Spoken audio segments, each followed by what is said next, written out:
Hi, boys and girls. I'm so sorry about tonight's meeting for a bedtime story. I guess I missed it because it didn't quite seem like bedtime yet. It's so bright and sunny out still. So I did send a last minute message, but in case you missed it, or in case maybe you're still playing outside a little bit, or you just would like to hear a read aloud story at some point, I decided to record it. I really wanted to share The Good Egg. I know we read this in class. It's written by the same author as The Bad Seed, and I actually think a new story came out too.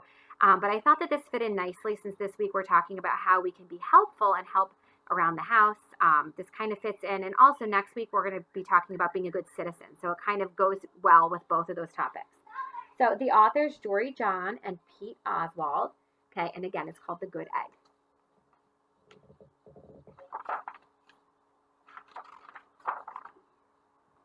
Oh, hello.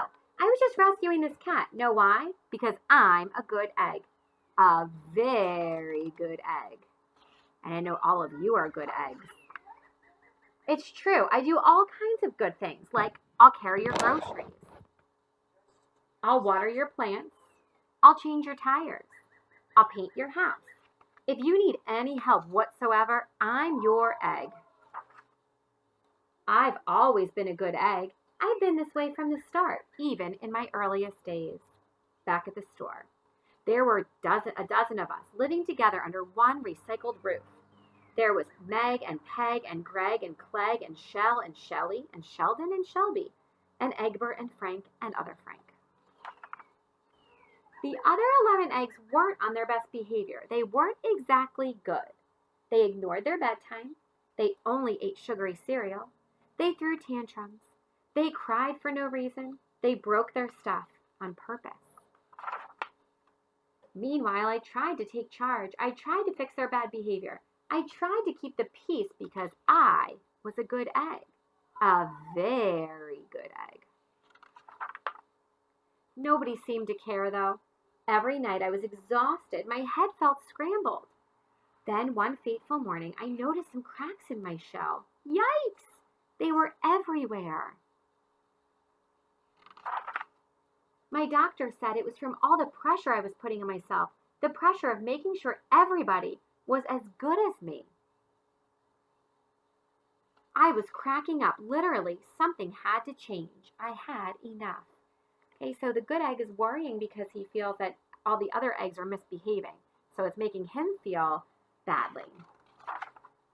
I told Meg and Peg and Greg and Clegg and Shell and Shelley and Sheldon and Shelby and Egbert and Frank and other Frank that I was leaving.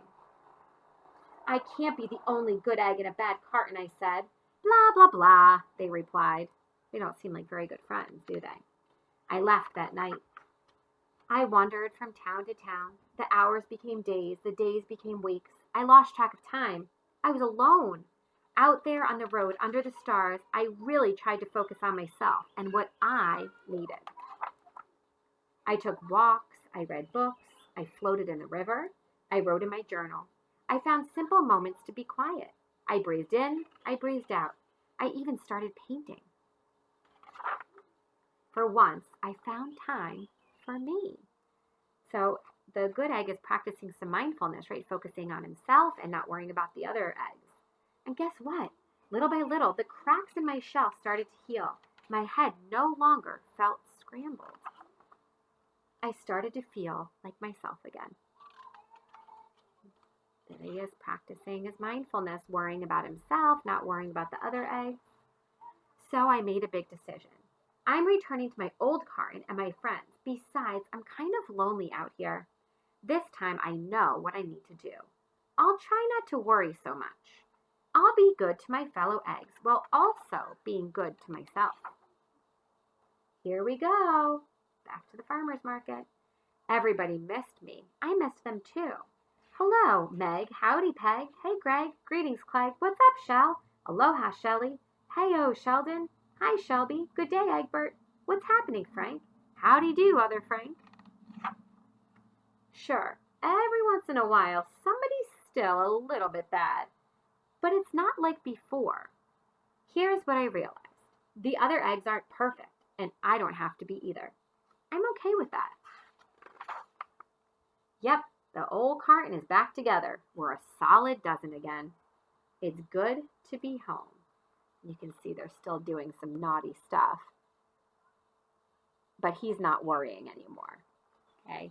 Because sometimes people around you are going to do things that are a little silly or things they're not supposed to do, but you need to worry about yourself and make sure that you're making good choices.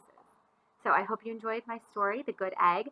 I miss you, and I hope you had a great day. Bye.